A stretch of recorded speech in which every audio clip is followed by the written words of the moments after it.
কেটে দেবে।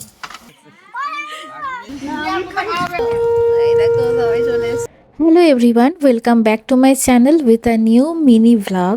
সো আজকের ভিডিওটা আমার বিয়ে কেন্দ্রিকই ভিডিও। এটা ছিল অষ্টমঙ্গলায় যখন আমি প্রথমবার বাড়ি আসছি আমার শ্বশুর বাড়ি থেকে বাপের বাড়িতে। তো এই দিনকে সবারই একটা মধ্যে এক্সাইটমেন্ট কাজ করছিল, সবাই বাড়িতে বাইরে দাঁড়িয়েছিল আমাকে ওয়েলকাম করার জন্য আমাদেরকে। তো দেখতে থাকুন পুরো ভিডিওটা স্কিপ না করে।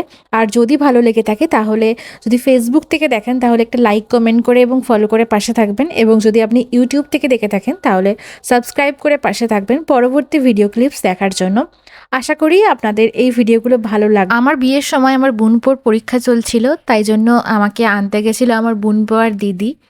তো তারপরে বাড়িতে আসার পর আমার বড় দিদা, ছোট দিদা, দুটো দিদা, দুটো মাসিমণি, বোনঝিরা, বোন সবাই মিলে আমাদেরকে ওয়েলকাম জানায়। তার সাথে ছিল আমার মা, যে নেই সে হচ্ছে আমার বাবা। তো যাই হোক, একটু মন খারাপ তো ছিলই সবাইকার, কিন্তু বাড়ি ঢুকে এই যে দেখুন দিদার পায়ে যন্ত্রণা, তাও জামাইকে কোলে নিয়ে বসে পড়েছে, মানে নাচ জামাইকে। তো আমি আর কিছু বলছি না, বাকি ভিডিওটা আপনারাই দেখতে থাকুন আর মজা নিতে থাকুন। কেমন লাগলো অবশ্যই জানাবেন কমেন্ট করে লাস্টে। বল বল বল বল বল বল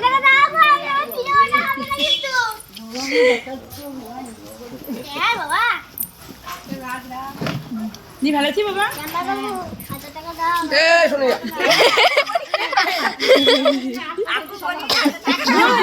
তোরা কি শিখিয়ে দিলাম যে বলি মা ও ছোট বলছি না। বাবি আমার না ভালো আছো? বাবা ইনো না পিড়ে দিতে চল ভালো আছি দেখতে মাখা বাবা থাকো বাবা ভালো লাগে। আগে দেখা অনেক লোক শোনো তোকে দেখিয়া যাও। কোলে নিয়ে যে দিদা জমই কোনি তো কোনি কি পাই লাগবে পাই লাগবে ও দেখি কি করবে ঠিক আছে মা তুমি এখন জল শরবত দাও তো, তারপরে এখন প্রণাম করবে।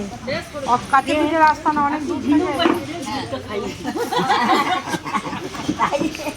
তোমাকেই খাওয়াবে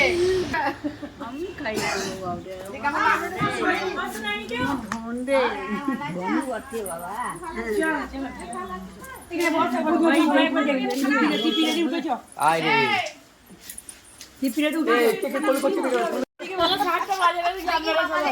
না বাবা শোনো।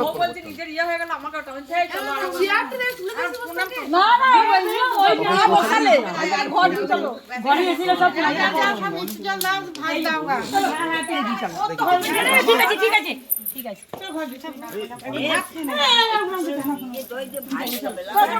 আমি সবাইকে ভিডিও নি ছোট থেকে যেহেতু বাড়িতেই বড় হয়ে ওঠা, মানে হোস্টেল লাইফটা কি সেটা তো কোনোদিন ফিল করিনি, তাই বাড়ির মানুষদের ছেড়ে থাকতে কতটা কষ্ট হয় সেটা কখনো আগে ফিল করিনি।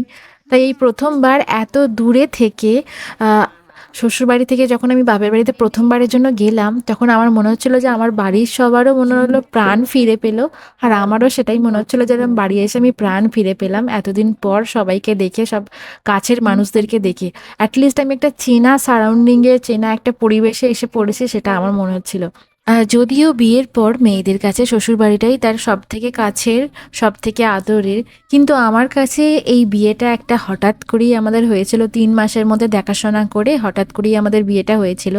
তাই জন্য আমার কাছে শ্বশুরবাড়ির পরিবেশটা ছিল সম্পূর্ণভাবে একদম অজানা, অচেনা একটা নতুন জায়গা। যদিও বেশিরভাগ মেয়ের ক্ষেত্রেই সেটাই হয়ে থাকে, আর সবাইকার লাভ ম্যারেজ হয় না, আমার মতন অনেকেই নতুন বাড়িতে নতুন পরিবেশে গিয়ে উপস্থিত হয়। তাই জন্য আমি যখন শ্বশুর বাড়ি থেকে এই বাপের বাড়িতে এলাম 2 দিন পর অষ্টমঙ্গলায়, তখন আমার মনে হচ্ছিল যে আমি আমার প্রাণটা ফিরে পেলাম। ও মা ঠিক আছে বেশি দিও না, শরীর খারাপ, অল্প দাও। একটু খালি ও কারণে ঠিক ঠিক এনেছে কর সুমনা নিয়ে এলো ওই ও মা সামান দাও শরীর ভালো নাই সামান দাও আর আদিকা মহিলা আমরা আর দিও না মিষ্টিটা হাতে তুলে ওকে আপাতত আজকের এই অষ্টমঙ্গলাতে আসার ভিডিও আপনাদের সাথে শেয়ার করলাম। এটা এখানেই শেষ করছি, আর বেশি বড় করছি না। দেখা হচ্ছে আবার পরের কোনো ভিডিওতে। সবাই ভালো থাকবেন, সুস্থ থাকবেন। আর এই ভিডিওটা কেমন লাগলো আপনাদের সেটা অবশ্যই কমেন্টে জানিয়ে যাবেন, যাতে আমি পরবর্তী ভিডিও বানাতে উৎসাহ পাই। টাটা।